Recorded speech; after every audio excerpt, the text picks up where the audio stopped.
Have you ever just wanted to saddle up a horse and ride off into the sunset? Well, the first thing you need to know is how to saddle a horse, right? I'm here to help. My name is Jan Parker. I've been saddling and riding horses since I was a little girl. And well, now I'm an old girl, and that's been about 50 years. My grandparents were always involved and had a love of horses, and that's how I got my start in the horse world. I started out with a mean old Shetland pony at the age of 2, and I've been at it ever since. Even though you may have never been around a horse, feel like you may never be around a horse, there could come a time in your life when you need to know how to saddle one. What if you were stranded on a farm or a ranch in the middle of nowhere and the only mode of transport was a horse? Or what if you just purchased your first kid's pony that they absolutely couldn't live without? You're going to need to know how to saddle a horse. So what is a saddle?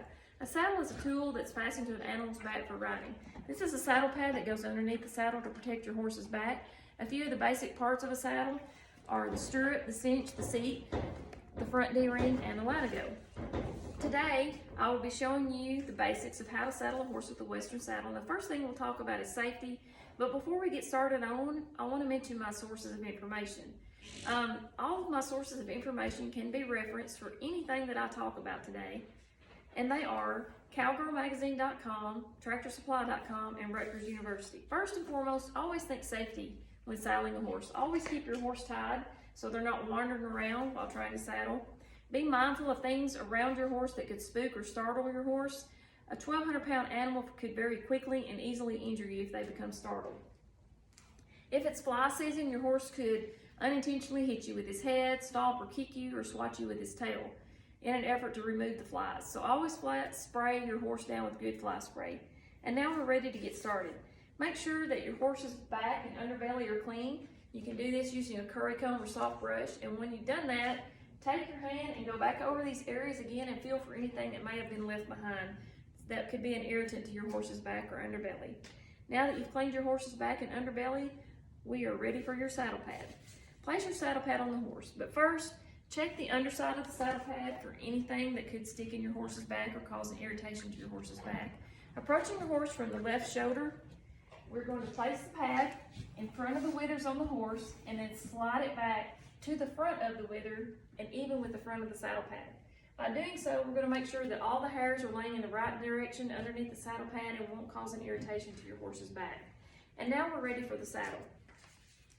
Gently place the saddle on the horse's back, but first secure your right stirrup and right cinch so that you have these out of the way while you're trying to saddle the horse. This way they won't wind up underneath the saddle. So we're going to approach the horse from the left side, and we're going to, as gently as possible, place the saddle on the horse's back. Now we're going to check to make sure that our saddle pad is still in a good position and that our saddle is in a good position. Now we're going to walk around to the other side, let the right cinch and the right stirrup down so that they hang down neatly.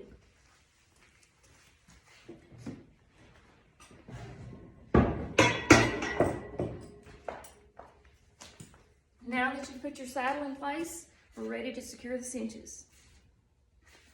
So secure the front cinch. By now you've already checked the front cinch to make sure there's not a cockleburr stuck in it. The last thing you want to do is have a cockleburr sticking in your horse's belly. You will regret it, trust me. So standing at the left shoulder of the horse, facing the rear, we're going to reach under the horse's belly and grab the front cinch. Once we have the front cinch, we're going to take the tail of the latigo, run it through the ring on the cinch, and then run it back through the front D-ring. We're going to repeat this process until we have about 3 foot of latigo remaining. And when the saddle is snug so that it's not slipping around your horse's back, you're going to take the prong on the buckle of the cinch and put it through the hole in the latigo. Once you've done that, we're going to let the horse settle for just a minute. And then we'll come back to him and check the saddle for snugness again. Usually at this point, the cinch does need to be tightened again. So if we need to do that, we'll do that again. And we should tighten it enough at this point that you can put your foot in the stirrup, mount the horse, and the saddle will not slip off to the side. So now you have learned how to do this safely. You have cleaned your horse's back and underbelly. You put the saddle pad on, you put the saddle on, you secured the cinches. Congratulations, now you know how to saddle a horse with a Western saddle. And you're ready to ride off into the sunset. Thank you for watching.